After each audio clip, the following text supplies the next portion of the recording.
The Macedonian desert wind whispers between marble columns. It's the year 356 BC, and at this very moment, as your eyes grow heavy, a child is born who will conquer the entire known world before turning 30. But tonight, I won't tell you the story you already know. We won't speak of the invincible conqueror, but of the restless boy who couldn't sleep, listening to hero stories in stone corridors, wondering if the gods truly ran through his veins. If this story is already helping you relax, a gentle like would be wonderful. It helps more people find these bedtime stories. Close your eyes. Breathe deeply. For the next hour and a half, we'll walk together through the halls where Alexander took his first steps. We'll hear the whispers of his mother Olympias, who told him he descended from Achilles. We'll feel the tension between his father Philip, a practical warrior king, and this strange child who seemed to live half in this world, half in the myths. And if you want more stories like this each week, stories that transport you while you rest, subscribe and hit the bell. I upload new bedtime stories every Tuesday and Friday. What makes an ordinary child become legend? Was it destiny, Aristotle's education, or something deeper that burned within him from the beginning? As your mind quiets and your breathing slows, we'll discover together how a prince from a minor kingdom, who should have inherited only a corner of Greece, decided the entire world belonged to him. It's like watching someone open a door everyone believed sealed forever, and walk through it as if it had been waiting for him all along. Chapter 1. The Restless Boy in the Palace.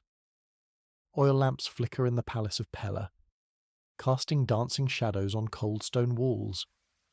It's midnight, and while Macedonia sleeps, a boy with restless eyes remains awake. His name is Alexander. He's 7 years old, and tonight, like every night, he listens. The distant murmur of guards changing shifts means nothing to him. Not when verses about Achilles dragging Hector around Troy echo in his mind. Not when he can close his eyes and feel the weight of an imaginary spear in his small hands. Running with divine speed through battlefields that don't yet exist. Listen, soft footsteps in the corridor. His mother Olympias enters the room, and the air changes. It becomes denser, like before a storm. Her voice is silk wrapping steel, and when she speaks, she doesn't tell bedtime stories. "Do you know why you can't sleep, my little lion?" she whispers, sitting on the edge of his bed. "It's because Achilles' blood runs through your veins. Heroes never rest well in soft beds. Their spirit yearns for glory, even in darkness." The boy looks at her with those eyes that already seem too large for his face. When you're 7, and your mother speaks of gods as if they were distant cousins, you don't question, you absorb. You take it as absolute truth, as real as your own breath. But there's something more tonight. Olympias brings a small papyrus scroll. "Your tutor gave me this today," she says, carefully unrolling it. It's a map of the known world. Alexander sits up, his heart beating faster. In the flickering light, he sees lines and names. Macedonia is just a small mark. But beyond, beyond lie entire worlds. Persia stretches like a sleeping giant. Egypt lies wrapped in mystery. India exists only as a whisper at the papyrus edge. "All of this," Olympias says, tracing the contours with her finger, awaits someone brave enough to claim it. Her voice drops to a whisper, barely distinguishable from the lamp's crackling. Someone with divine blood. The boy extends his small hand, touching the map, and in that moment, something changes. The palace walls seem to shrink. They're no longer protection. They're a cage. Macedonia is no longer a kingdom. It's a starting point. "Mother," he asks, his voice barely a whisper, "why did Achilles choose to die young?" Olympia smiles. It's a smile that knows secrets. Because he preferred to burn like the sun for a moment. Then live forever as a shadow. She strokes his hair. And you, my little son, will burn brighter than all of them. The air in the room grows heavier with lamp smoke, drawing lazy lines toward the ceiling. Outside, servants' footsteps occasionally echo, but the boy's mind is already far away. He's running through deserts he's never seen, climbing mountains that exist only in stories, speaking with shadows of dead heroes as if they could answer him. And here's the weight of being raised this way. Each night, the division grows, one foot planted in the real world of stone and politics, the other floating in a realm of myths and destiny. It's a peculiar form of madness, or perhaps clarity, to believe you're both human and divine. The other children in the palace sleep peacefully. They dream of toys and sweets.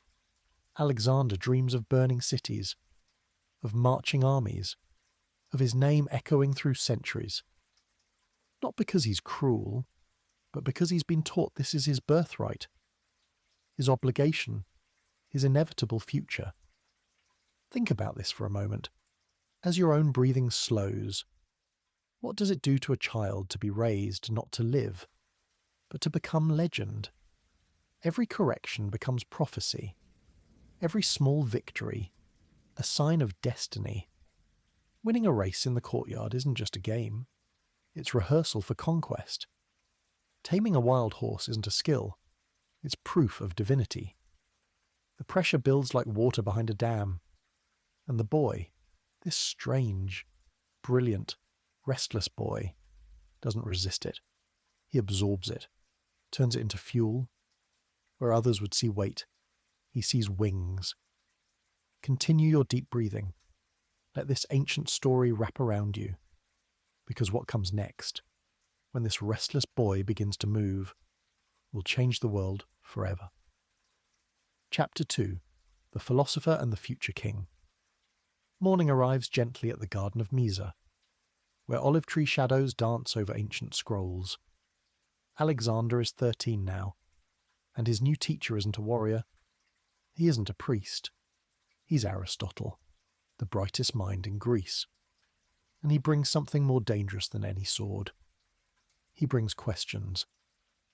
Prince, the philosopher says, unrolling a worn scroll. Today we'll study your ancestor Achilles. The young man leans forward, his eyes gleaming. He's heard these stories 1,000 times. But Aristotle raises a hand. Not as a hero, he clarifies, but as a man. It's the Iliad, but different. The margins are filled with notes in the master's precise handwriting. Where Homer wrote about divine wrath, Aristotle has noted, observe the cost of uncontrolled pride. Where the poet sang of eternal glory, the philosopher asks, is a brief life worth eternal memory? Breathe deeply as you imagine the scene. The air smells of thyme and lavender. Bees buzz lazily among the flowers. And in this peaceful garden, a mind is being forged that will change the world. Your mother tells you you're descended from gods, Aristotle says, walking among the columns. I'll teach you to rule as if you were one. But his version of divinity has nothing to do with Olympus. It's about knowledge, about balance, about understanding the world so deeply you can shape it. Each morning begins with the cosmos. Look at the stars, yep, the master says. They follow patterns. They don't deviate by whim or emotion. A king who understands natural order can create order in his kingdom. But Alexander is restless. His fingers drum on the stone table. His foot beats a silent rhythm. He wants to talk about conquests, not constellations. Aristotle notices. Of course he notices. He didn't become Plato's favourite student without understanding people. Impatient. Young lion. The philosopher smiles. Then let's discuss something more practical. He produces another scroll.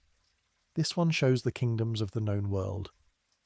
The Persian Empire, he points, 100 times larger than Macedonia. How do you think a small kingdom could conquer such vastness?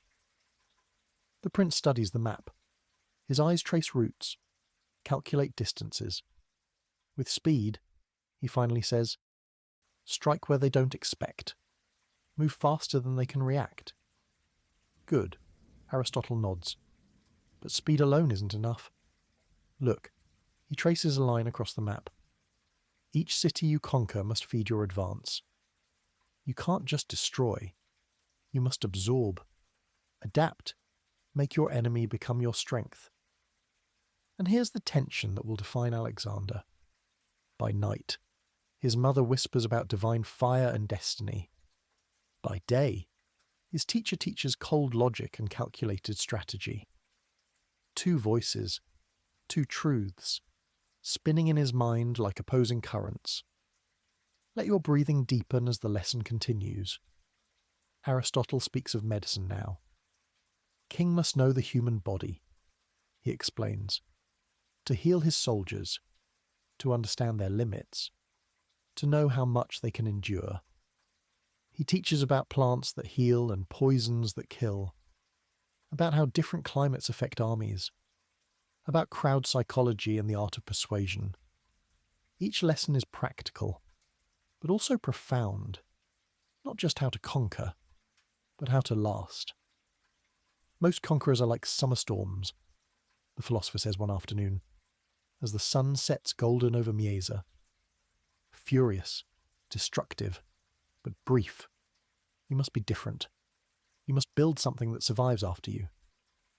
Alexander absorbs everything, but transforms it.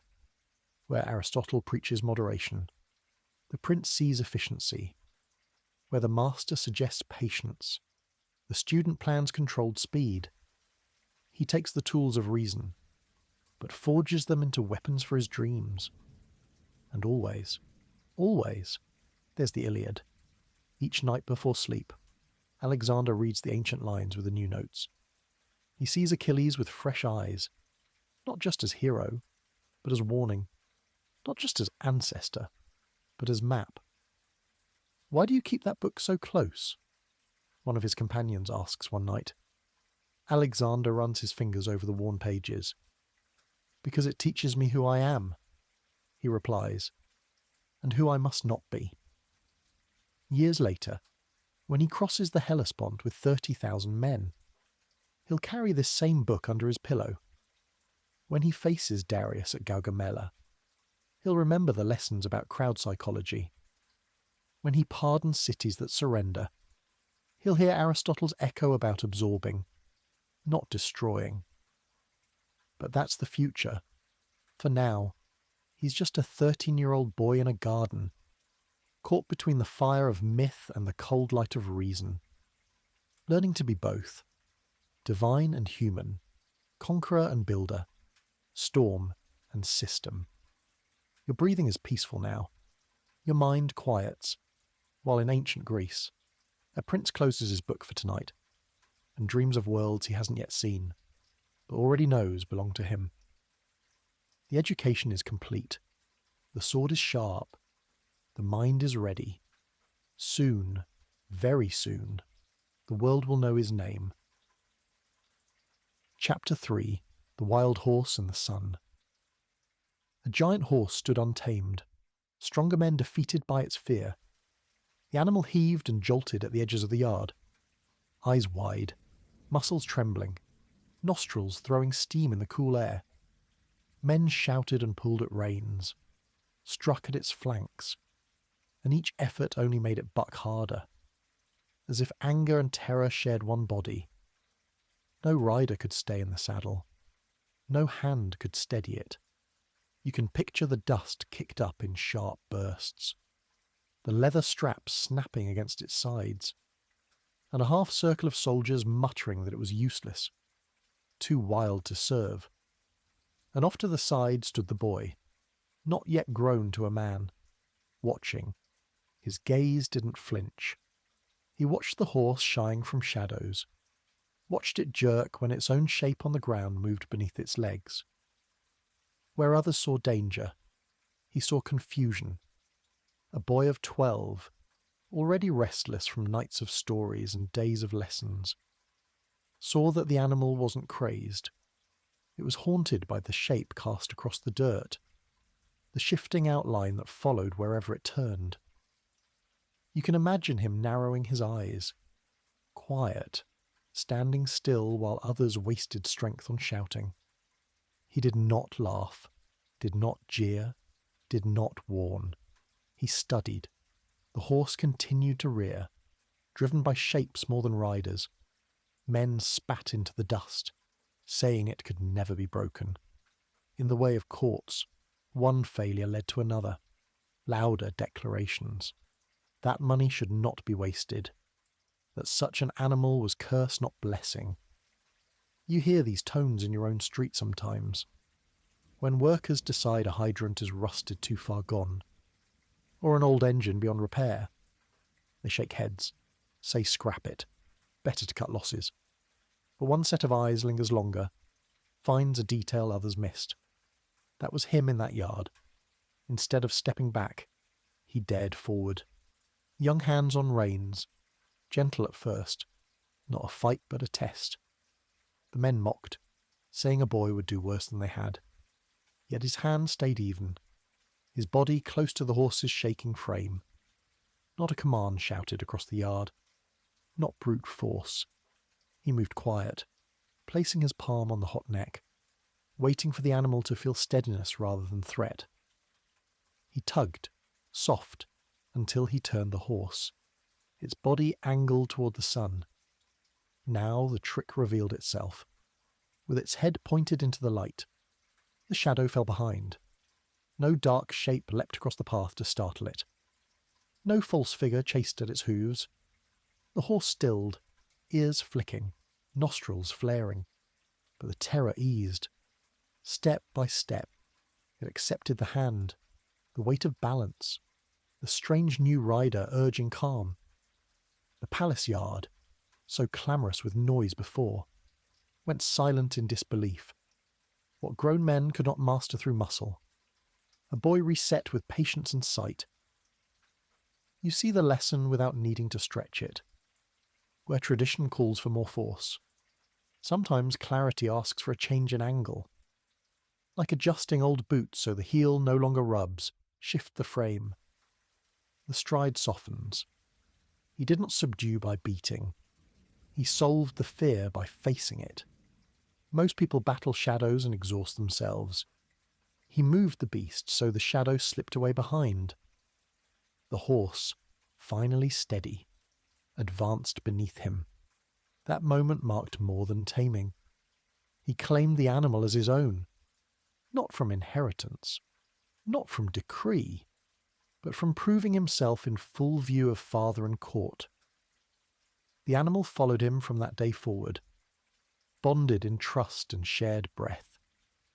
You can sense the weight of it. No warrior's tale proves complete without a mount beside it. But here, the mount meant more than transport. It became emblem, the image of boy and horse joined, both restless, both misunderstood, both needing only a changed perspective to reveal worth. And standing close enough to see, his father gave words that bit into the boy's mind like iron on stone. They came not loud, but certain, like a judgment. They said this boy was larger than the land around him, that he would need more room than Macedonia could ever give. The horse and the sun were not just story ends. They were beginning. That line, spoken almost as offhand measure of pride, turned into prophecy. And once spoken, it never left him. Picture what that means to a child. You sit at the edge of a field. Your father, king in his own right, tells you the ground you stand on is not enough for you. You hear it and carry it. The burden sits on your back, heavier than any shield. It rides with you on the newly tamed horse, lodged in your chest as both glory and curse. Encouragement, yes, but also demand. If a kingdom is too small, what size will satisfy? The horse in that yard was not just an animal test. It was a signpost, a learning carved into memory. Others shouted, failed, and stepped back bloodied. He steadied, observed, and shifted the setting. The horse yielded, and so did the notion that this boy would walk only in paths laid by others.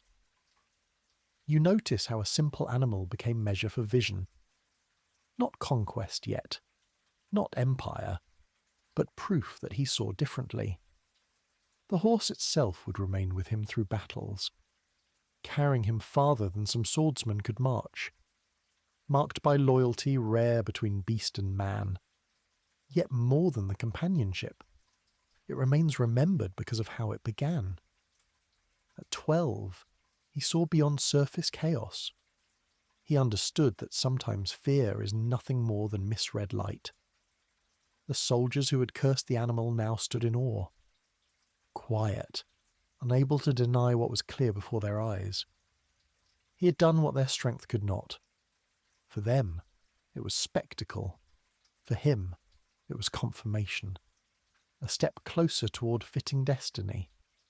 This moment built him another chamber inside.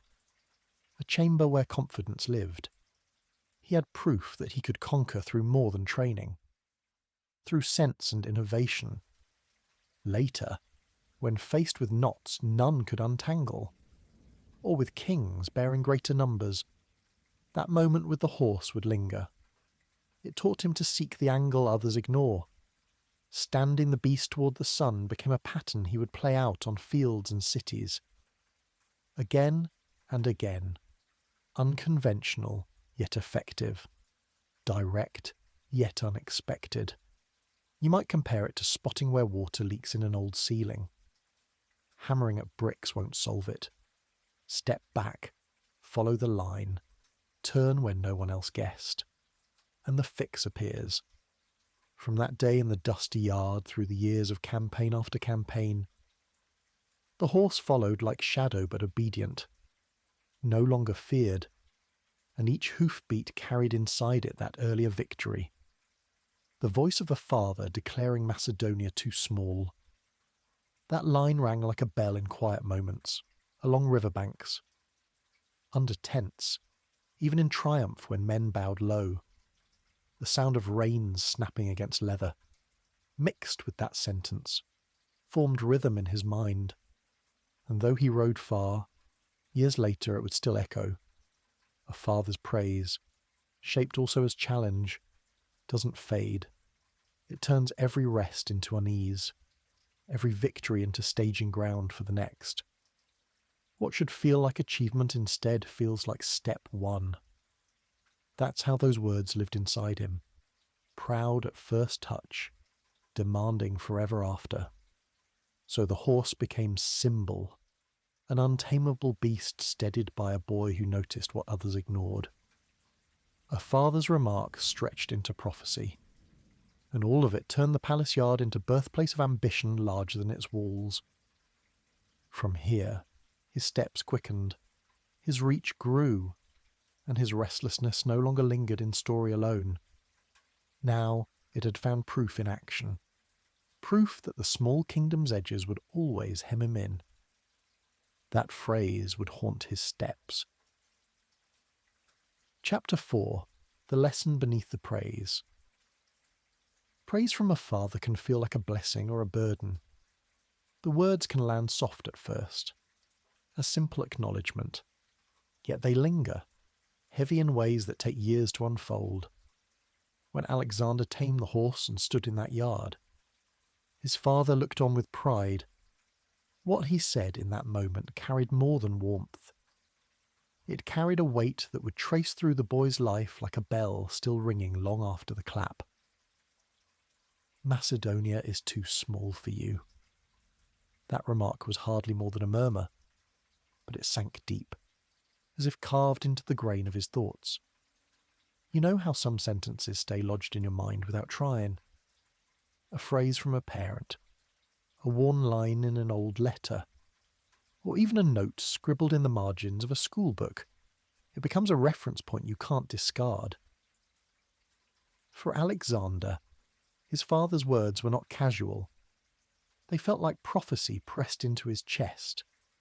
He was not told to grow steady within the kingdom. not told to honour the border as it was given. He was told outright that the place of his birth, the very soil under his feet, was insufficient in scale. It meant his life, if it was to have worth, needed to stretch beyond what his father himself governed. That's where the tension begins, because you can ask, was the father encouraging, or was he admitting that his son's shadow already reached farther than his own? Parents often place such double weights. To one ear it is praise, to another it is confession. He already knew his son would surpass what he himself had built. And in those palace yards, that balance hung awkward in the air. The boy's pride at gaining affection twisted quickly into pressure. If Macedonia was too small, then nothing within it would ever satisfy. The reward for one victory became demand for greater ones. Philip, the father, was no ordinary man of the throne either. His own years had been spent reshaping a weakened land. He was the one who forged a stronger body out of a struggling kingdom, building systems where there had been fracture. You might imagine him like a craftsman repairing an old hydrant at the corner of a block, unnoticed by the crowd. Yet, without his steady bolts and seals, the water runs out, the street weakens. His reforms brought stability where before there was brittle fragility. And when he did speak rare words of praise, you can trust he did so as one who knew how fragile power can be when misused. He had turned Macedonia into more than a fractured patch of territory. He trained soldiers in new patterns, fitted the kingdom with structures that could hold together instead of crack. His work was about maintenance and order. He shaped armour, reformed tactics, arranged marriages, bound the kingdom together with political nails and wooden beams. He was builder at heart, patient in pace though hard in manner. Every stride and conquest he made was measured, incremental, grounded. That's why his son's vision seemed so strikingly different. The father looked at maps and saw lines to be reinforced. The son looked at maps and saw open doorways. The contrast is sharp. For Philip, power came through structures, through building a kingdom able to sustain itself. Expansion was a tool, yes, but always bounded by craft, shaped to last. For the son, those very structures may have felt like scaffolds around a caged space, firm but confining. Where Philip mastered reforms and method, the boy began to imagine campaigns without end. One focused on repairing the cracks already in the walls, the other on pushing beyond the walls altogether. To hear that Macedonia was too small was one thing. To believe it and act on it with boundless ambition was something new. Now picture the son hearing his father's praise. The line was meant to recognize a special spark, but it came to him almost like an order disguised in warmth. He could not rest in one realm without hearing the sentence again in memory. It turned sleep uneasy, victories temporary, and every pause into suspicion that he was betraying his own potential. Think of an old station calendar still hanging in the firehouse. Months flipped past, yet one note circled in red. You see it every time you brew coffee. The symbol grows heavier than intended, not because of what is written, but because of the persistence of it. The father's words worked like that, always in view, whether wanted or not. The boy also measured himself against a father already large in substance. Philip had built power from decline. He had gathered scattered fragments into solidity. Surpassing that meant seeking beyond any model laid before him. He could not simply be equal. He was told his destiny required more, so his father's quiet praise doubled as a subtle chain. It bound him to a vision he hadn't yet chosen for himself, ensuring that staying within Macedon, acting the part of regional king, would never suffice. It was not spoken as command, but it pressed like one. You know how this feels when praise is given without awareness of its burden. Someone says, "You are made for more." For a breath it feels gratifying. Then it plants seeds of inadequacy with anything less. That burden becomes daily weight, shaping decisions. Alexander would grow into it, not in slow accord, but with the force of one verifying prophecy. Every act became a proof. He was never only ruling a people. He was building evidence that his father's remark was not mistaken. And that explains some of his energy, his relentless push outward. Philip had carved Macedon into a stronger realm, but Alexander treated it as a launching point. For him, the compliment was indebtedness. To stop short was to betray not just ambition but filial promise. His father's careful consolidations formed one legacy. His own restless vision carried another. The harmony between the two was brief, more often replaced by tension. Every son who grows to overshadow his father carries some level of strain. Here, the strain was heightened by memory of sentence spoken with pride but received as law. Philip's ambitions, though wide, had still been finite. He looked at neighbouring lands, alliances, structured systems, careful reach. He dealt in realism, not dreams stretched beyond horizon. His son saw those same reforms as only foundation for wider steps. While Philip hammered boards into steady frames, his son looked past the frame to endless expanse. So when his father's words implied surpassing, he took them literally, translating encouragement into mission. The father improved what he found. The son would have to create what had never existed at that scale. That's why the father's remark still matters. Without intending it to be, it became the boy's compass. He could not interpret it as simple easing praise. He threaded it into his soul like thread tightening through canvas. When he stood before soldiers, he held the line in mind. When maps spread across tables, he held the line in mind. When victories stacked, still it echoed, "Macedonia is too small." The remark ceased to be sentiment. It became an instruction pressed beneath skin. And so, instead of pride alone, it was burden. If he won, he was just beginning. If he stopped, he betrayed the single line. In that sense, the compliment was more severe than critique. A critique one can shrug away. A praise of that scale cannot be shed. It grows with you, expands, and follows each hoofbeat of your horse, each clang of drawn steel. It rewrites how you think about completion. Completion no longer exists, only expansion. Of course, the father's own story carried tragedy enough. A man consumed by rebuilding, caught between enemies, weighed by ceaseless effort. He did not live to see his son translate that remark into action, nor to see what weight it carried into campaigns. It remained unfinished, like a page cut short, but the words hung intact, unrevised, leaving the son free to interpret them as command. What had begun in a quiet yard, during what should have been a passing moment of fatherly satisfaction, became a kind of prophecy that stalked him as no rival could. Nothing in that exchange suggested moderation. It suggested more land, more people, more conquest. The boy absorbed it with the fervour of one raised on destiny. So what came later, the charges across rivers, the pursuit of kings, the marches into lands known only by rough rumour, all of it had seeds in that yard remark. Without the comment, perhaps ambition still would have grown. But with it, ambition became mandate. His father's tone made it permanent.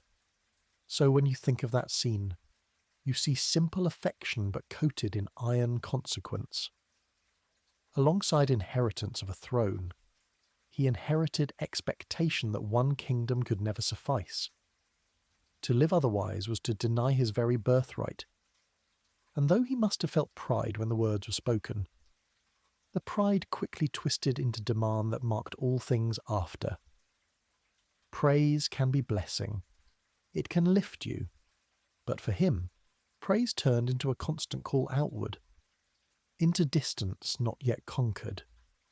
Later, the call would be tested when Philip's throne came empty. Chapter 5. Grief Becomes a Throne. A coronation can feel more like a funeral when you're 20. That is how it struck him. No music roused him. No procession mended the hollow that had opened. He was crowned not in triumph, but in the wake of sudden absence. His father had fallen without warning, leaving behind a throne draped not in ceremony but in grief. And when you picture the young man stepping forward, head newly weighted by a crown, you see how the hall carried both pride and unease. What should be a start felt instead like the aftermath of a fire. Embers still warm, smoke still hanging low, and yet the house already needing to be lived in. Philip's sudden departure was no quiet affair. It left gaps that roared. A throne meant to be steady now stood exposed, as if the chair itself might tumble from its platform. The boy who had only just begun to test ambition found himself sitting there, eyes outward, listeners judging whether he would rise or crack. In palaces, grief carries a sharper edge than elsewhere. To mourn too openly is to show weakness. To hide it too firmly is to invite whispers of coldness. So he walked the line, newly made king, aware that courtiers watched more for signs of falter than signs of sorrow. In those first nights, Macedon bristled with rivals. Each cousin, each commander, each foreign border tested his legitimacy. You know the way streets gather around a fire, neighbours circling, waiting to see if the flames spread or if water wins. That was the air around the throne. Onlookers wanted to see if the kingdom would crack with its sudden change of guard. Distant rulers, sensing youth as softness, leaned in close, curious if the hand on the wheel slipped. At such moments, one breath too slow, one command delayed, and the power can leak away through cracks no one knew existed. He acted fast, and without softness. Any who whispered doubt were cut out of the circle. Extended families accustomed to favours saw doors suddenly shut. Minor rebellions, rising in distant corners, were crushed without pause. He moved as if his right to the throne needed proving with each order. While tradition might have called for measured patience, he demonstrated speed. Opponents who expected hesitation found themselves silenced before their criticism gained voice. You can picture the sharp lines drawn, loyalty that same day, or exile and worse the next. At times it looked less like rule and more like a purge. Soldiers marched not for wars abroad but to settle scores at home. The air in the capital thickened with rumour, but rumour often ended abruptly when its speaker was found halted mid-sentence by force.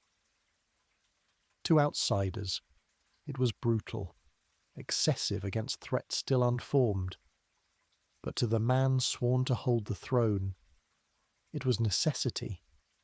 He had seen his father balance reform with iron, and he now understood that to pause too long meant falling.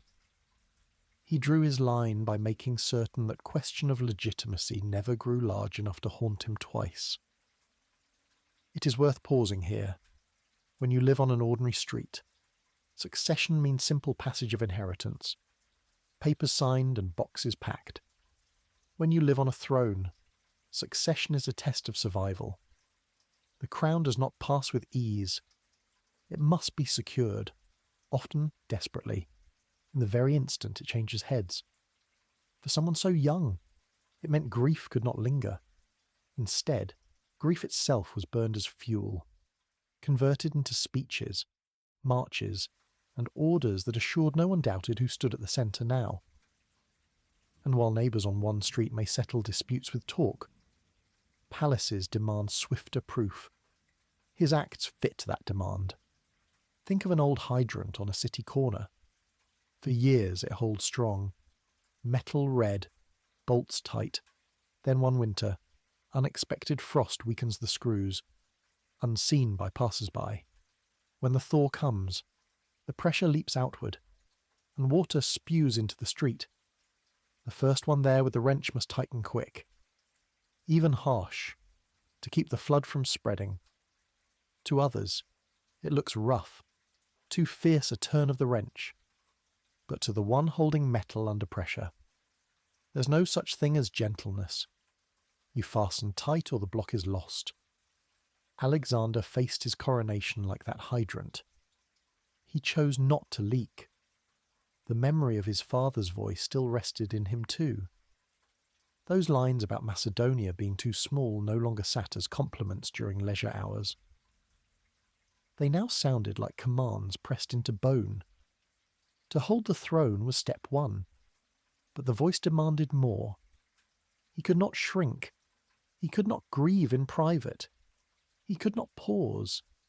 His first moves as king became statements to his father's ghost as much as to the living. They said, "You spoke of my destiny. Now watch how quickly I make it fact."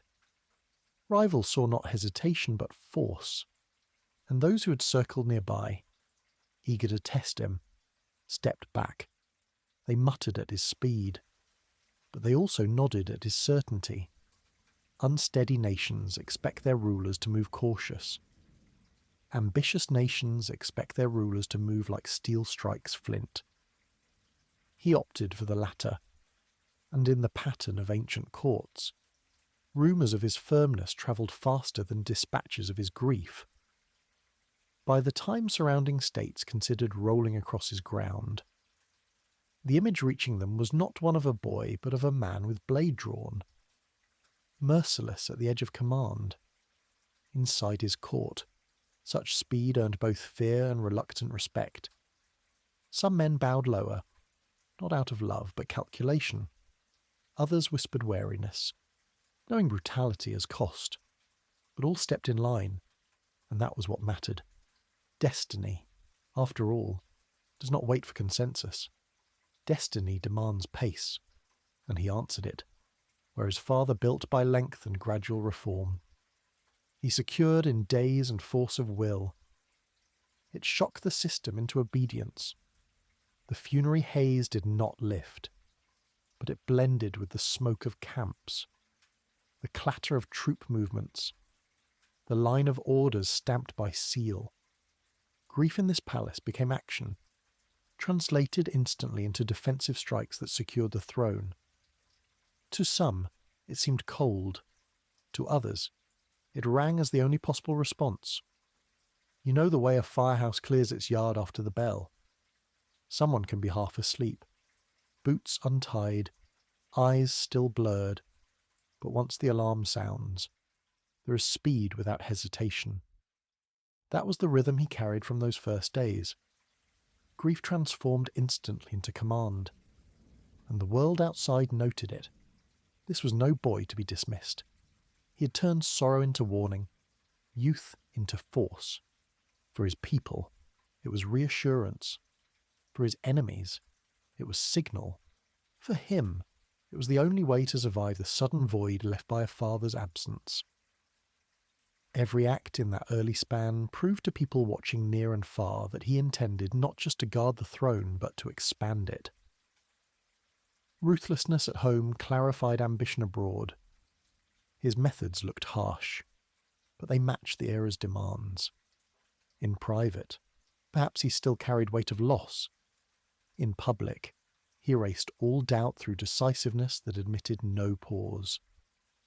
In the end, that combination built his image as ruler destined beyond his borders. Every order struck quickly, every rival cut back, every threat stifled before it breathed. That was the proof the world needed to see. not just a coronation, but a continuation of force. What the world judged as brutality, he accepted as destiny's demand. It was not mercy he offered in those first days, it was clarity. Lines of loyalty drawn hard, gaps closed with swiftness, grief subsumed beneath crown. No one could mistake him as temporary placeholder. He showed himself as sovereign in full measure, even while youth still clung to his frame. And you can see how the lesson stayed close. Hesitation invites collapse. So he chose never to falter when momentum shifted to his shoulders. Later, as armies drafted and battles unfurled, these methods became more than defence. They transformed into language of kingship. Every campaign echoed those first decisive days. No half measures, no cautious delay, always proof through immediate action. That was the shape of his reign, from the first breath on the throne to the last step at the edge of foreign soil. Some rulers inherit in peace. He inherited in the middle of a fire, and instead of dampening the flames, he chose to ride them forward. From throne to battlefield, his methods became the rhythm of an empire, pounding steady like boots on stone, as if grief itself had been forged into an everlasting call to act without pause. Chapter 6. A Spear Across the River. At Granicus, most would hesitate at the swollen river and the sharp line of Persian troops. He didn't. He urged his horse into the water, spear level, spray rising as iron and hooves thrashed. You can almost see it, the confusion on the bank. Soldiers watching their young commander launch himself ahead rather than wait for measured order. It was not the safe move. It was not the steady choice. But it was the action that showed them he meant to win by doing what men older and more cautious would not dare. That first strike was as much for his army's eyes as it was for the enemy's. The battle was his first real trial outside the borders of home. Until then, his men had only talk and rumour of what he might do. Now he stood before them, leading against the world's greatest power across a current that pulled hard against his horse's legs. You have to picture the armour heavy with water, his cloak darkened, the shouts echoing in a language unfamiliar to his own men. At that moment, courage left whispers and became visible. For soldiers watching their king take that plunge, hesitation slipped away. They followed because he made the choice look inevitable, as if there was never another route. But leading that way carries risk. He pressed too fast. Spear forward, shield raised, and the Persians cut into him with full force. Blades struck. One close enough to kill had another rider not entered and turned the stroke aside. That comrade became the difference between life and silence. For the men watching from behind, the sight of the near fall and the save carved deep into memory. Their king was not untouchable, but he was relentless, and the moment someone else's arm protected him, it reminded them of the bond between leader and follower. Destiny still takes human help when steel meets flesh. You know how in the city you sometimes see a quiet fireman slide down the pole at engine 22 before the alarm even fades.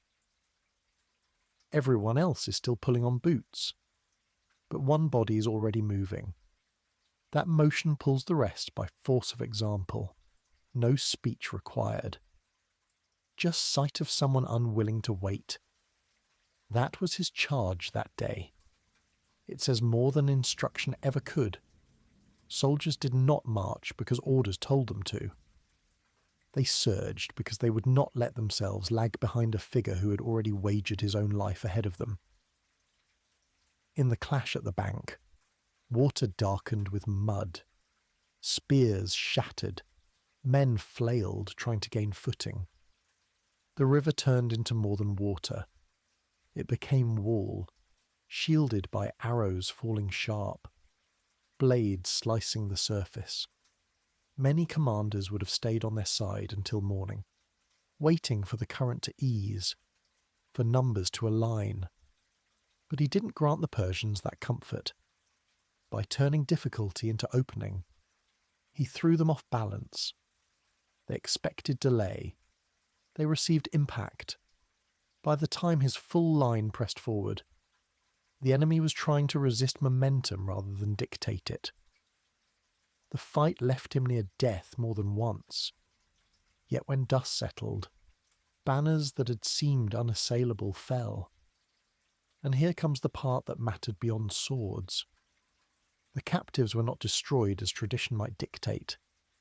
Many of those taken were released. It was not softness. It was signal. He was showing Asia that he did not come only as raider or slayer. He came with claim larger than plunder. He sought loyalty as much as land. Empires cannot be made from graves alone. They are made from survivors willing to follow. By turning prisoners loose, he spread message faster than any herald. That kind of choice is easy to miss when all you see are spears and wounds. But it mattered. Think of it like sweeping a street after a fire. You could leave rubble and ash to remind neighbours of destruction. Or you can clear it. Let them see the road firm, ready again. That choice signals intent. The fire was not end but transition. In the same way, his mercy, even if limited, suggested conquest would not always mean annihilation. That small crack of restraint in the middle of shrieking battle changed how news of him travelled. He looked at that field and saw not the end of a raid, but the beginning of an empire. That's why the record spoke of Asia as gift from the gods to be taken by his spear. Whether or not the gods bent rivers for him did not change the fact that his men now believed it. And once soldiers believe, they march beyond their own doubt. Each step felt touched. Each spear thrust felt sacred. That's how empires build momentum, one bloody current crossed. One improbable gamble made real. One story retold until it becomes more law than memory. For him, Granicus became a marker. He had tested not only courage but the faith of his army. And both had stretched. He had nearly been lost, rescued by comrade arms. But the fact that he had pushed forward first became the tale. That is what stayed in voices around campfires. Not how close he came to ending. Men swore by that image, their leader dripping from river water, swinging steel, pressing forward where most would sit back. That picture etched deeper than any decree. For generations, leaders try to show such commitment, but few match that moment, horse plunging, spear at level, eyes fixed not on risk but on prize ahead. To soldiers, the release of captives marked him further. Some found it strange, whispered that lenience might soften his edge. Others saw it as mark of ruler, one who did not simply cut down, but also sought to bind new lands under his hand. Both readings carried weight, but both admitted something important. He was not content with raid and return. He was planting seeds for permanence, and permanence transforms raiding courage into empire. The battle showed how easily lines can blur between recklessness and brilliance. An older head might have planned softer entry. He turned impatience into weapon. His near fall could have ended him early. Instead, it ended with him stronger in his men's eyes. You see how thin the margin was. One blade across his neck and the story washes away in river mud. One comrade's absence and the line breaks. Yet history often tips on such narrow hinges, tiny accidents of survival that unfold into vast consequence. The Persians, watching their king's young rival smash into their bank, saw not naivete but force. What should have been easy defence turned chaotic. By the time the battle ended, the myth of Persian invincibility cracked. A risk had exposed weakness. and across the wider stage, allies and foes alike heard of it with disbelief, then acceptance. This boy had crossed the river not only in body, but in perception. You can sense the rhythm now. Each confrontation was not pursued for plunder, but for foothold. He was not there to strike and retreat. He was pressing forward as though every map should be rewritten. That's why Granicus does not stand as raid, but as beginning. He treated the swollen river as nothing more than first measure of destiny. And while he nearly fell to it, he rose to greater stature because of it. He claimed Asia not by parchment or diplomacy, but by spear thrust, by river charge, by gamble pulled into victory. For his men, it validated every whisper of greatness. For him, it became proof that his father's old words, Macedonia too small, were no longer fantasy. They were direction. The riverbank dissolved behind him. Boundary gone. Ahead lay continent, open and demanding. Each victory from then on carried that weight. They were not single moments of plunder. They were bricks stacking into empire walls. Slowly, the idea spread. They were not marching for spoils alone. They were marching to be part of something larger. That shift marks the difference between conqueror of the year and conqueror etched in history. And Granicus, muddy with blood and foam, was the threshold. For those who watched him ride from that battle, soaked yet upright, it felt as if he had claimed not only land but permission. Permission to move beyond small measures. Permission to turn ambition into design. Soldiers carried wounds, but they also carried conviction. And conviction lasts longer than bruises. That day built it, and with conviction sealed, his steps toward empire could not be stopped by border rivers anymore. But each victory revealed his vision was not raids, it was empire. Chapter 7. The Knot No One Could Untie. In a dusty city stood a knot no one could loosen, said to decide who rules Asia. You picture it strung tight and heavy, hemp cords coiled over years into an ugly ball, packed so close that daylight couldn't show the line of one thread. The stories told that whoever managed to undo it would claim not just rope, but a right to rule lands that stretched wider than most maps could carry. So, when he arrived where it hung, the square already watching, you can imagine how the air thickened. Men came forward to pull, fingers shaking as they tried to trace a loop that might bend. Some pried, some cursed under breath, and each one walked away with dust on their hands, but nothing more. It wasn't an ordinary knot you might yank loose on an old boot. This was a puzzle meant to resist. The loops crossed in hidden turns. The ends disappeared inside layers, folded back on themselves so no matter where you pulled the strain only tightened. Tradition framed it like fate, unravel it. And destiny bends. Leave it tangled, and perhaps destiny skips over you. Most men put their weight against it as if pure strength could conquer fibre twisted for generations. They strained and strained again. The result never changed. The rope held fast while their knuckles burned red. Think of how you've seen folks on the street treat an old hydrant capped with rusted bolts that won't budge. One goes at it with wrench after wrench, sweat dripping. Another douses it in lubricant and mutters. Hours later, still the cap sits tight. You realise the problem isn't force, it's the approach. And that's what he saw in the square. Not a test of patience, not a contest of muscle. It was a question of angle. When you hear about the moment, the real tension isn't in the rope at all. It's in the silence when he stopped tugging. A boy raised to see through shadows and taught to think in cuts and balances suddenly looked at the knot with eyes not dulled by tradition.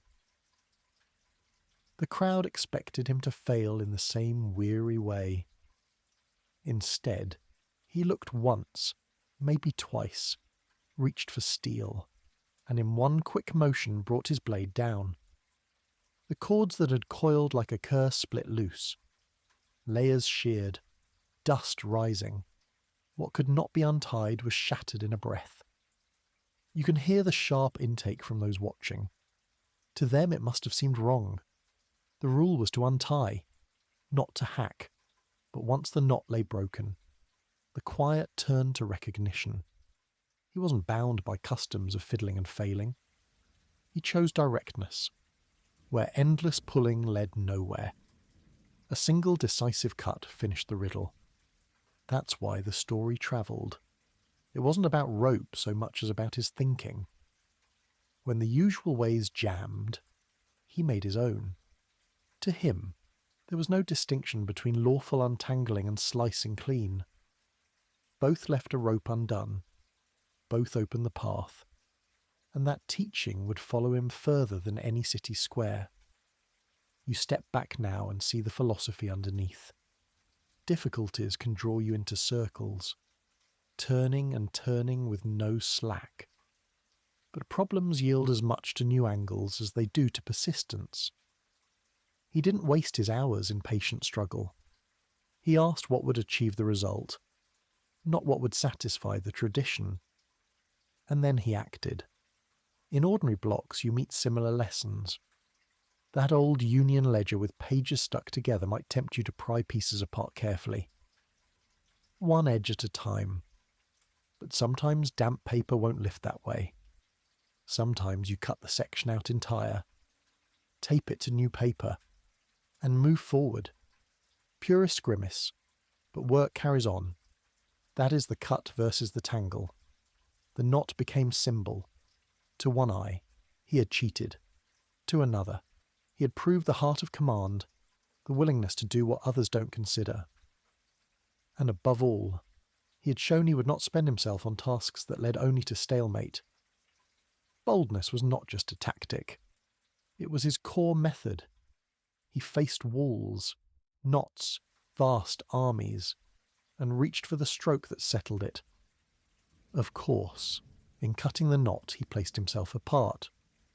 He told all who watched that he did not bend to precedent.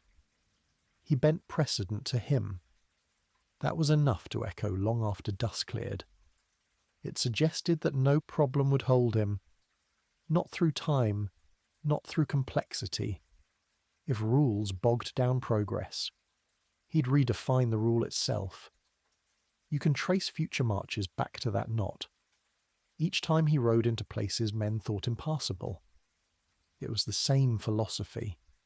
Roads blocked by hills, sailed by rivers, broke beneath a charge just as tangled cords broke beneath steel. Some mocked it as impatience, but those who relied on patience alone often watched him pass them by. He could not afford to wait for knots to loosen. His choice was always to strike before the tangle grew larger. The crowd that day learned more than they expected. They came to watch another man wrestle helpless, provide spectacle in failure. They left watching a blade open a path, and from then the tale hardened into signal that he belonged in the line of Asia's rulers. Whether or not the gods agreed, the people around him believed the story. Belief spreads faster than truth, and soon the knot no longer hung as a rope but as legend. You might sit now and hear the tale and think of shortcuts, of cheating puzzles, but it isn't that simple. It is reminder that when rules lock you into defeat, perhaps the only honest act is to change the frame. That choice divides leaders. Some stand forever pulling at cord until skin peels raw. Some cut once and carry rope behind them. Already done. To see him standing above the broken knot is to see more than one decision. It is to see how he would treat every barrier after. Whether hills, armies, or politics, he would manage them not by patience but by stroke. Final. Startling. And direct. That's why the knot became his emblem more than the rope itself. People remembered the action because it explained him better than words ever could. And after that, there was little left for the city square to do. The rope hung ruined. The crowd dispersed, talking in hushed tone. In their minds, they carried away not just claim of who might rule, but a shape of mind uncompromised by ritual. And as he rode away, his men understood. They followed someone who would slice through where others stalled. From that dust-covered chord to the echo of future marches, the knot whispered philosophy. It set pattern. Boundaries were flexible. Problems were angles. And destiny was not begged from rituals, but seized by act. Every time people asked if he had a right to advance, the answer among his men was simple. You saw the knot. He did not wait. He did not fail. He finished what none could break. Later, you'll watch that boldness tested against the king of Persia himself. And there, the stakes would no longer be rope and legend.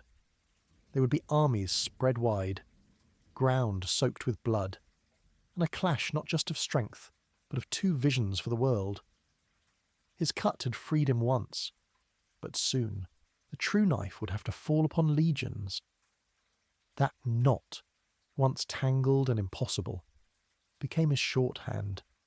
Men spoke of it to explain moves that seemed rash, to honour solutions that others could not imagine. You already sense the shape of it, the pattern of always cutting forward. And though these are only cords of plant fibre on one square, they foretold the way empires would be carved. So, that day in the dusty city was not about a puzzle of rope. It was about the mind of a young man who refused to waste time circling tradition. It was a boy who treated a snarl of helpless loops as nothing more than obstacle to a blade. And it was a moment that turned into legend repeated in campfires, whispered by soldiers, copied into old journals like the daily notes men mark at Engine 22, not because of the rope, but because of what it implied. The knot no one could untie was torn open with one stroke, and from that cut came a truth set to echo across battlefields. Problems would not be pried slowly apart, but slashed open in single motion. That was the lesson, and you carry it with you now as clearly as they did then.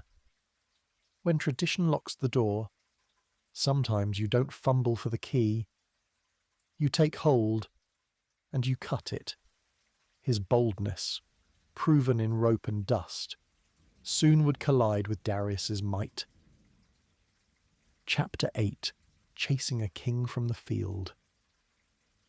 At Issus, the world expected the Persian king's sheer numbers to crush a young ruler. If you stood there at the edge of the plain, the noise of soldiers filled the air like the rumble of a storm. Row after row of men stretched across the ground, armoured and bristling with spears that caught what little light pushed through the clouds.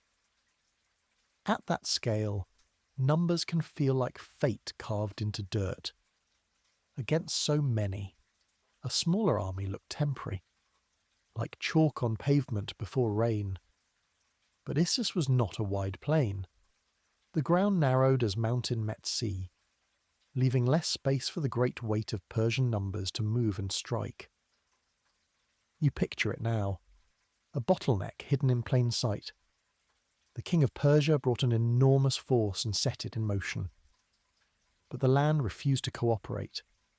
Columns pressed into tight lanes, packed too close, unable to stretch into the open wings they preferred. The host that should have smothered the young Macedonian king instead tangled itself in crowded earth. That is where he gambled. Instead of waiting to be erased, he shaped his line into sharp wedges. He pressed them into the bottleneck like a quiet fireman forcing the tip of an axe into a sealed door. A small point breaks where full weight cannot. The wedge angled into packed enemy lines with brutal effect, splitting them not by strength in numbers, but by pressure sharp and sudden. One section of men pressing forward, shield to shield, spear to shield, breaking the clogged mass apart. It would have looked reckless to some, yet in that narrow strip, precision outweighed pure count. Men who assumed their size alone would decide the day found themselves stumbling. Horses rolled over shields, spears snapped, and the dust clogged with cries. The king of Persia himself, rich in robes and guarded by layers of steel, saw the sudden slice of the Macedonian horse charging straight for him. When the wedge's tip drove forward, it wasn't a nameless rider. It was Alexander himself, spear raised, horse pounding the mud. You step closer in your mind's eye. He rides not on the centre line where comfort waits, but off angle, searching the moment when confusion is highest. The Persian troops, thick with noise, crack at the centre, and when that crack widens, the commander dressed in greatness finds himself staring at chaos. That is the moment that matters. The army still dwarfs Alexander's, still shines in armour and glittering gold, but the man at its head panics. The king of Persia, who should stand to rally, turns away. Wheels spin, guards jostle around him, and soon he is running, leaving the field behind him. The scene shocked all witnesses. To see the great Eastern ruler retreat before a younger, smaller force was like seeing a stone wall collapse under hand pressure. No one felt prepared for it. The army that outnumbered had been undone by the married forces of narrow ground and concentrated strike. And the enemy king's abandoned chariot became the symbol of that unravelling. Soldiers saw their king's back, not his face, and morale washed away quicker than blood in rainwater. That day could have ended with simple slaughter. Conquerors often proved themselves through cruelty, breaking populations as breakage of pottery. But after pursuit, when the dust settled and camps lay open, Alexander faced not only prisoners, but the entire captured family of his opponent. His choice here underlined difference. Instead of rage, he offered regard. The wife, the daughters, the mother of his fleeing rival, all remained unharmed, treated with respect rather than humiliation. For his men, the mercy might have looked strange. They carried wounds. They carried grief for lost comrades. Many would have argued for vengeance. Yet he saw deeper. To show harshness would make loyalty across Asia harder to gain. To show mercy meant spreading rumour of a different kind of conqueror. Stories travelled quicker than armies. Word of his restraint with Persia's defeated family moved through cities and courts with speed. By sparing those who might have been disgraced, he turned victory into something more permanent. Mercy became weapon as sharp as spear. Think of it like a quiet street after a warehouse fire. All day, trucks roar, hoses hiss, smoke flees into the sky. By night, the blaze is gone, structure half collapsed, neighbours gathered in worry. Fire crews could leave rubble as a reminder of the loss. Instead, they clear, they sweep debris into careful piles. They leave the block not whole but walkable again. That act shapes how neighbours remember the night. Did it end with ruin, or did it point the way toward life continuing? At Issus, mercy became that clearing act. It framed conquest as order rather than chaos. The truth is, Issus gave him more than land. It gave him standing. Men across Asia who formerly knew him as brash youth now felt compelled to call him master indeed. Not just in story. You don't earn that from one river crossing or from sharp words. You earn it when the greatest king of your time runs from your charge. Abandoning treasure, throne, and family in a single stroke. That sight alone settled the question. If the most powerful ruler on earth flees from you, then perhaps the gods themselves stand behind your spear. You see the pattern shaped. Granicus was his first river. The knot was his first puzzle. Issus was his first true showdown with empire itself. And he came out holding ground larger than before, carrying recognition as one who did not falter. It wasn't only his soldiers who believed it. Cities began to shift their allegiance. Courtiers made quiet deals. Merchants whispered his name as if inevitability. No map could hold him steady. Maps only bent further in his path. The fight at Issus had looked doomed at the beginning, like chalk marks ready to wash away. But by forcing numbers into narrow ground, by cutting with wedge instead of waiting to be surrounded, he showed that terrain and tactic could outlearn raw size. Numbers lost their meaning, and when the king of Persia fled, numbers became irrelevant. Armies can recover from defeat. They struggle to recover from broken image of invincibility. That was the greater wound that day. For you listening now, the battle almost breathes with its strange double edges. On one side, bloodied fields, bodies strewn, spears broken. On the other, a moment of unusual restraint, dignified treatment of women who had lived all their lives amid luxury now lodged as captives. Both images left a deep mark. Together, they shaped him in the eyes of the known world. Brutality when required, mercy when possible. Above all, decisiveness without pause.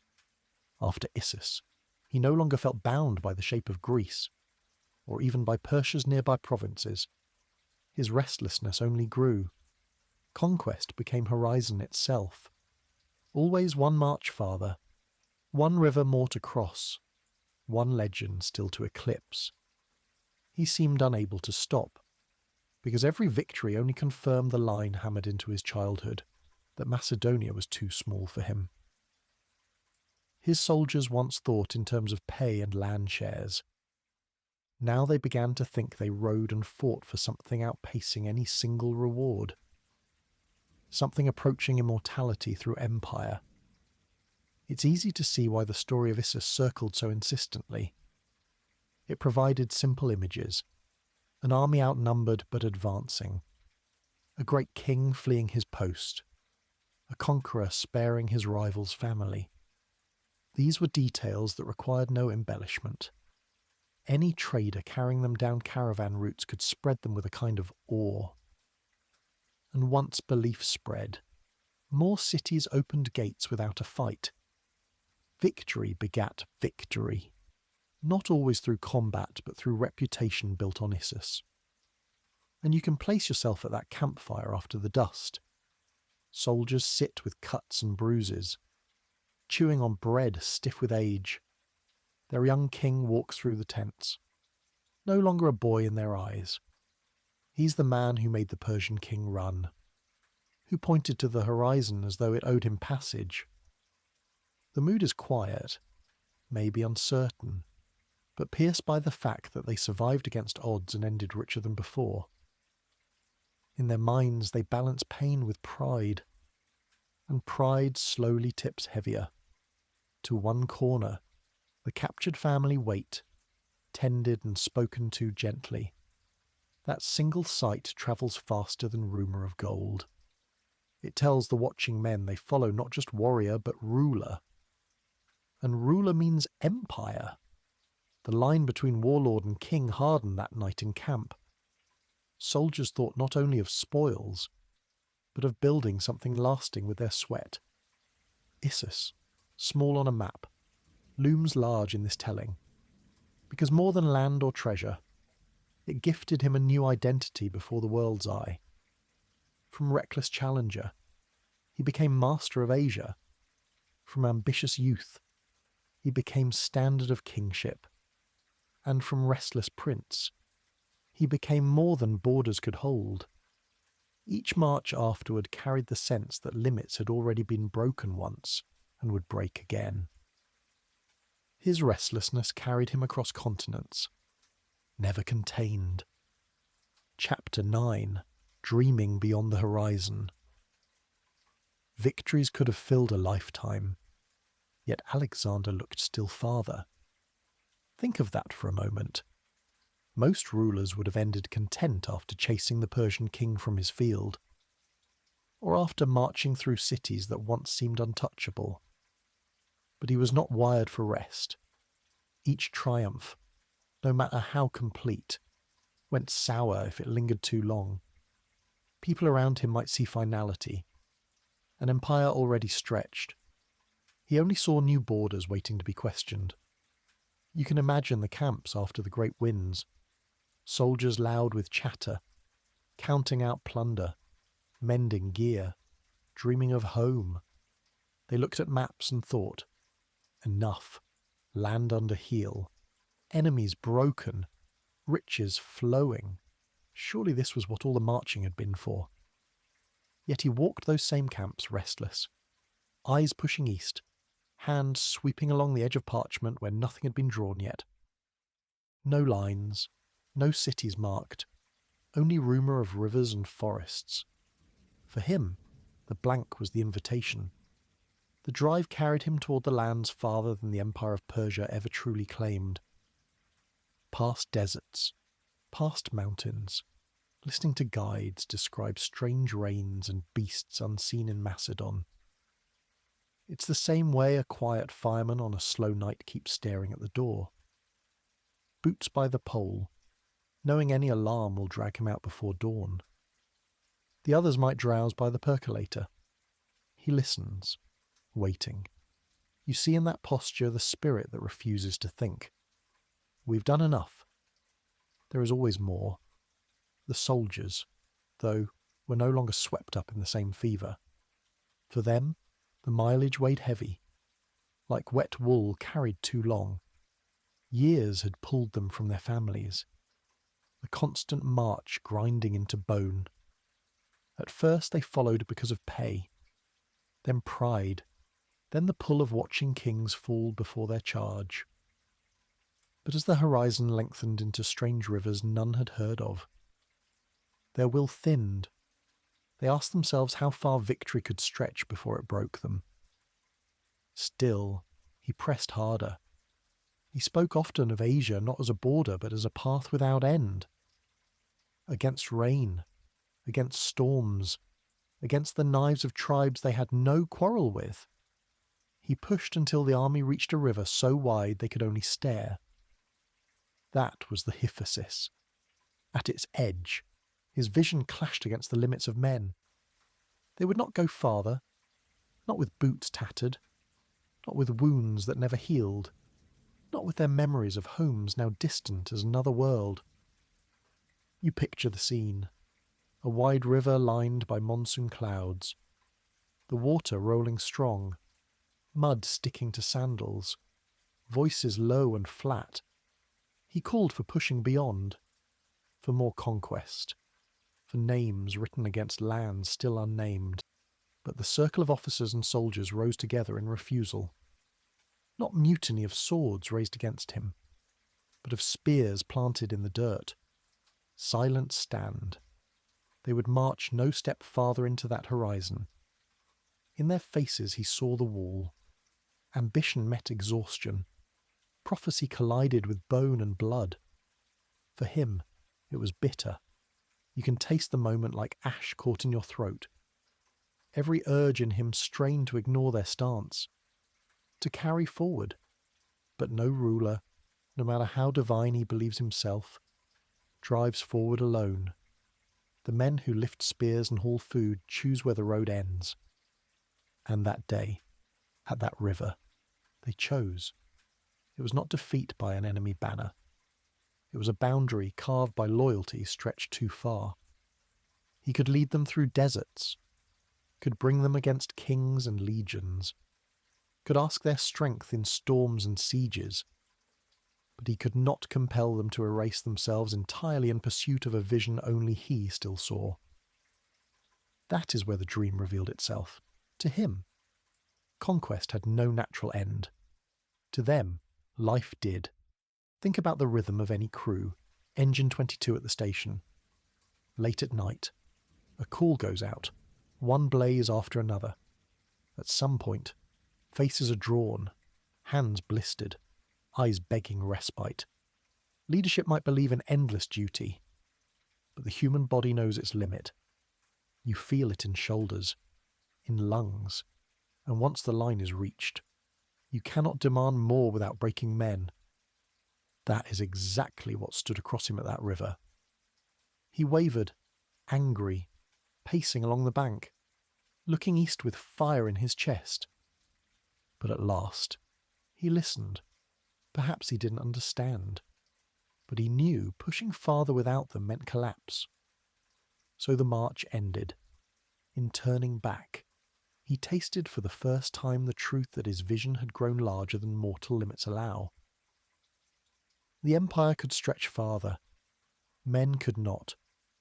And that end speaks louder than another victory might have, because it showed the gap between one man's dream and a whole army's endurance.